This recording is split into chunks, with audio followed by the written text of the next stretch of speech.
another his weird harmonies, and could not bear hearing them from another, nor could he bear having anything in his room touched by another. He had not known until our hallway conversation that I could overhear his playing in my room, and now asked me if I would arrange with Blandot to take a lower room where I would not hear him in the night. He would, he wrote, defray the difference in rent. Offering the execrable French, I felt more lenient toward the old man. He was a victim of physical and nervous suffering, as was I, and my metaphysical studies had taught me kindness. In the silence there came a slight sound from the window. The shutter must have rattled in the night wind, and for some reason I started almost as violently as did Erich Zann. So when I had finished reading, I shook my host by the hand and departed as a friend. The next day Blandot gave me a more expensive room on the third floor, between the apartments of an aged money-lender and the room of a respectable upholsterer. There was no one on the fourth floor. It was not long after I found that Zann's eagerness for my company was not as great as it had seemed while he was persuading me to move down from the fifth story. He did not ask me to call on him, and when I did call he appeared uneasy and played listlessly. This was always at night, and the day he slept and would admit no one. My liking for him did not grow, though the attic room and the weird music seemed to hold an odd fascination for me. I had a curious desire to look out that window, over the wall and down the unseen slope of the glittering roofs and spires which must lie outspread there. Once I went up to the garret during the theatre hours, when Zann was away, but the door was locked. What I did succeed in doing was to overhear the nocturnal playing of the old dumb man. At first I would tiptoe up to my old fifth floor, when I grew bold enough to climb the last creaking staircase to the peaked garret. There in the narrow hall, outside the bolted door with a covered keyhole, I often heard sounds which filled me with an indefinable dread. The dread of vague wonder and brooding mystery. It was not the sounds that were hideous, for they were not, but they held vibrations suggesting nothing on this globe of earth, and that at certain intervals they assumed a symphonic quality which I could hardly conceive as produced by one player. Certainly Erich Zann was a genius of wild power. As the weeks passed, the playing grew wilder, whilst the old musician acquired an increasing haggardness and furtiveness pitiful to behold. He now refused to admit me at any time, and shunned me whenever we met on the stairs. Then one night, as I listened at the door, I heard the shrieking viols swell into a chaotic babble of sound, a pandemonium which would have led me to doubt my own shaking sanity, had there not come from behind that barred portal a piteous proof that the horror was real. The awful, inarticulate cry which only a mute can utter, which rises only in moments of the most terrible fear or anguish. I knocked repeatedly at the door, but received no response.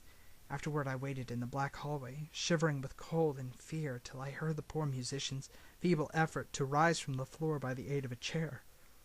Believing him just conscious after a fainting fit, I renewed my rapping, at the same time calling out my name reassuringly. I heard Zann stumble to the window and close both shutter and sash, then stumbled to the door, which he falteringly unfastened to admit me.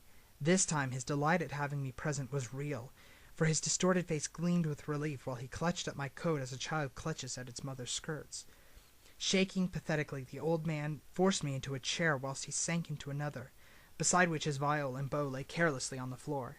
He sat for some time inactive, nodding oddly, but having a paradoxical suggestion of intense and frightened listening. Subsequently he seemed to be satisfied, and crossing to a chair by the table, wrote a brief note, handed it to me, and returned to the table, where he began writing rapidly and incessantly. The note implored me in the name of mercy, and for the sake of my own curiosity, to wait where I was while he prepared a full account in German of all the marvels and terrors which beset him. I waited, and the dumb man's pencil flew. It was perhaps an hour later, while I still waited, and while the old musician's fervently written sheets still continued to pile up, that I saw Zann start as from some hint of horrible shock. Unmistakably, he was looking at the curtained window and listening shudderingly. Then I half fancied I heard a sound myself, though it was not a horrible sound, but rather an exquisitely low and infinitely distant musical tone, suggesting a player in one of the neighboring houses, or in some abode beyond the lofty wall over which I had never been able to look. Upon Zann the effect was terrible, for dropping his pencil, suddenly he rose, seized his viol, and commenced to rend the night with the wildest playing I had ever heard from his bow, save when listening at the barred door. It would be useless to describe the playing of Erich Zann on that dreadful night. It was more horrible than anything I had ever overheard, because I could now see the expression of his face, and could realize that this time the motive was stark fear. He was trying to make a noise, to ward something off or drown something out. What? I could not imagine, awesome though I felt it must be. The playing grew fantastic, delirious, and hysterical, and kept the last qualities of supreme genius which I knew this strange old man possessed. I recognized the air. It was a wild Hungarian dance, popular in the theaters, and I reflected for a moment that this was the first time I had ever heard Zann play the work of another composer. Louder and louder, wilder and wilder, mounted the shrieking and whining of that desperate viol. The player was dripping with the uncanny perspiration and twisted like a monkey, always looking frantically at the curtain window. In his frenzied strain I could almost see shadowy satyrs and bacchanals dancing and whirling insanely through seething abysses of clouds and smoke and lightning. And then I thought I heard a shriller, steadier note that was not from the viol, a calm, deliberate, purposeful, mocking note from far away in the west. At this juncture the shutter began to rattle in a howling night wind which had sprung up outside as if in answer to the mad playing within. Zann's screaming viol now outdid itself, emitting sounds I had never thought a viol could emit.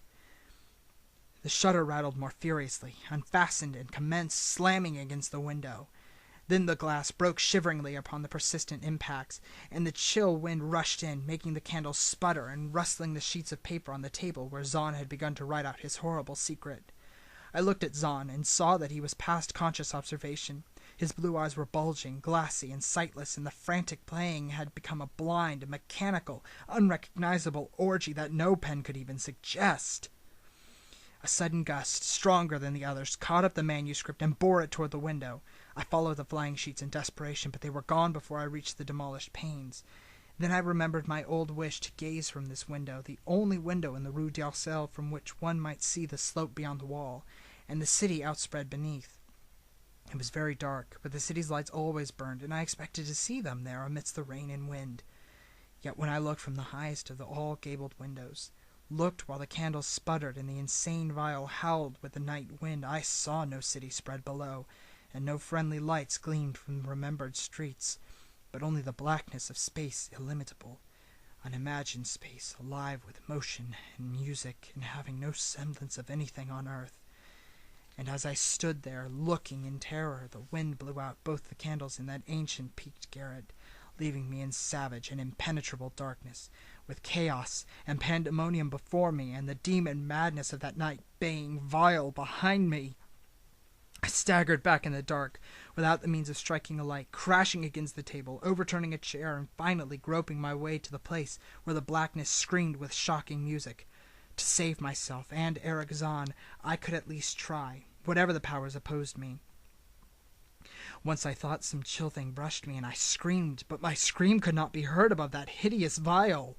Suddenly, out of the blackness, the madly sawing bow struck me, and I knew I was close to the player. I felt ahead, touched the back of Zann's chair, and then found and shook his shoulder in an effort to bring him to his senses. He did not respond, and the viol shrieked on without slackening. I moved my hand to his head, whose mechanical nodding I was able to stop, and shouted in his ear that we must both flee from the unknown things of the night.